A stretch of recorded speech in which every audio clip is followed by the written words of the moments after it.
আসসালামু আলাইকুম। সবাই কেমন আছেন?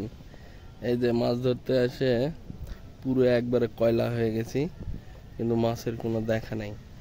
মেঘ ডুবতেছে, মেঘ উঠতেছে, মানে আর যেদিনই মাছ মারার প্রোগ্রাম করব সেদিনই আমার এরকম চলে দিন, কিন্তু মাছের কোনো খবর নাই।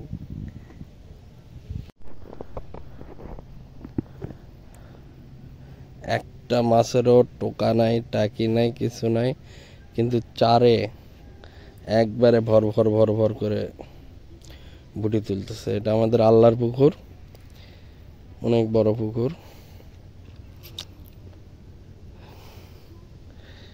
কিন্তু আসলে সমস্যাটা কোন জায়গায় বুঝে উঠতে পারলাম না। আজকের মতো এরকম নাজেহাল কোনোদিন হয়নি। এখন চলে যাওয়ার অপেক্ষা, এটা লাস্ট স্টপ। আর মাছ মারবো না, রোদে থাকতে পারবো না, রোদে একবার অবস্থা খারাপ। এটা আমাদের গ্রামের মাঝখানে পুকুর, দেখেন চারিদিকে শুধু গাছপালা আর গাছপালা। আমাদের গ্রামে তালের গাছ প্রচুর, অনেক তালের গাছ। আর এই পুকুরের চারিপাশে তালের গাছ ছিল এক সময়, আর খেজুরের গাছে ঢাকা, কিন্তু বর্তমানে সেগুলো নাই বললেই চলে, উধাও। সব আস্তে আস্তে আস্তে আস্তে পুকুরে পাড় ভেঙে পড়ে পড়ে শেষ। এই জন্য পুকুরের সৌন্দর্যটাই নষ্ট।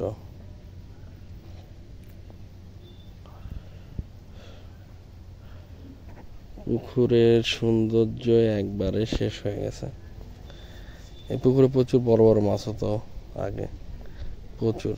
যখন আমরা ছোট দেখছি অনেক বড় বড় মাছ।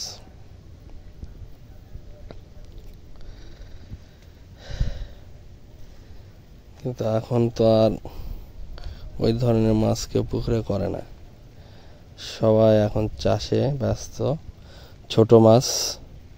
ছোট মাছই এখন প্রধান ব্যবসা। এখন আর ওই ধরনের মাছ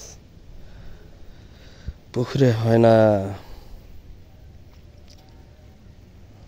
তারপরও আমাদের এই পুকুরটা আমাদের খুব ভালো লাগে।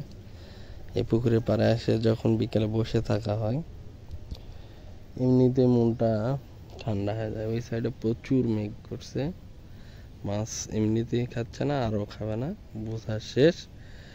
এটা লাস্ট স্টপ।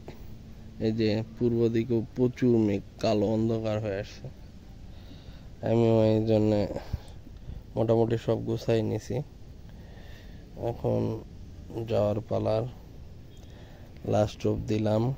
দেখি শেষ ভালো যার সব ভালো, এমনটা কি আমার কপালে জোটে নাকি? তো সবাই ভালো থাকবেন, আমার চ্যানেলে সাবস্ক্রাইব করে পাশে থাকবেন, এটাই আশা। আর আপনারা পাশে থাকলে আস্তে আস্তে ভিডিওগুলো আরও সুন্দর হবে। তো সবার জন্য দোয়া রইল, আমার জন্য আপনারা দোয়া করবেন। আল্লাহ হাফেজ।